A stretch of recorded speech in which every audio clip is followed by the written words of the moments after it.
बिल्कुलु ठीकु आहे सूरज, इहा ॻाल्हि ज़रूरु असांखे ॿुधाइजो त इन्हनि रांदियुनि मां असांजे नौजवाननि खे छा मिले थो, असीं पैगाम कीअं ॾियूं था। ऐं आउं सम्झां थो त ज़ाहिर आहे हिन वक़्तु अनफॉर्चुनेटली पाकिस्तान त ॿियनि मुल्कनि सां कोन आहे, पर जॾहिं पाकिस्तान जे विच में ऐं ॿियनि मुल्कनि जे विच में रांदियूं थियनि थियूं, मेज़बानी असीं कयूं, छा सम्झो था त उन में जेको ॻांढापो आहे उहो बि मज़बूत थिए थो ऐं असांजे मुल्क जो जेको गिराफ आहे, पॉज़िटिव जेस्चर आहे, उहो बि बूस्ट थिए थो।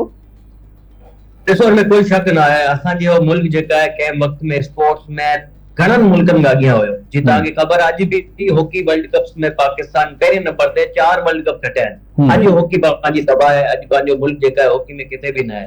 क्रिकेट में बि तव्हां ॾिसो पिया, 1992 में असां वर्ल्ड कप खटियो, 2009 में खटियो, उन खां पोइ वर्ल्ड कप कोन आयो। त असांजी स्पोर्ट जेका आहे ॾींहं ब ॾींहुं पोयां पियो थिए। इन ते यकीनन असांखे ॻाल्हाइणु खपे। जे पोयां जेको माण्हू आहिनि, जेका एडमिनिस्ट्रेशंस आहिनि, जेका मुलविस आहिनि, इन सभिनी शयुनि पाण ख़बर आहे, हर इदारो इहो असांजो सोसाइटिकल इशू आहे। हिकिड़ो इदारो न, सॼा इदारा जेका आहिनि असांजा ईअं तबाह थियनि था पिया।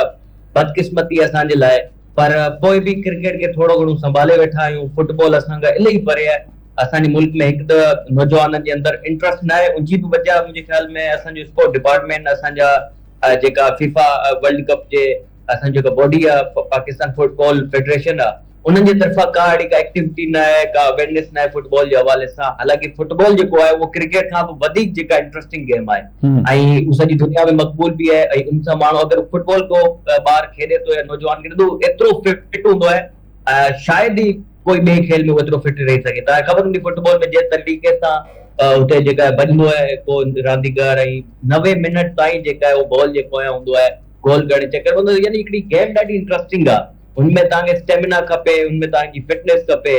ऐं इहो बदकिस्मती सां असांजे मुल्क में एॾी मक़बूल न आहे गेम, ऐं जंहिं ते यकीनन कमु करण जी ज़रूरत आहे। दुनिया में तव्हांखे ख़बर आहे सभ खां वधीक फुटबॉल ॾिसी वञे थी एॾे वॾे प्लेटफॉर्म ते। अगरि पाकिस्तान जी टीम बि खेॾे आहे, पाकिस्तान जो झंडो बि हुजे आहे, त पोइ मतिलबु कद मथे ते आहे। असां ॾिसो ओलंपिक्स जे अंदरि बि असांजा सिर्फ़ु 9 एथलीट्स विया हुया, जेको असांजो 25 करोड़ जी आबादी आहे। न्यूज़ीलैंड जी 40 लख आबादी आहे, उतां असांखां वधीक एथलीट्स आया, 100 खां वधीक एथलीट्स आया। त इन में यकीनन असांखे कमु करण जी ज़रूरत आहे। असांजो मुल्क स्पोर्ट्स में तमामु पोइ ते आहे।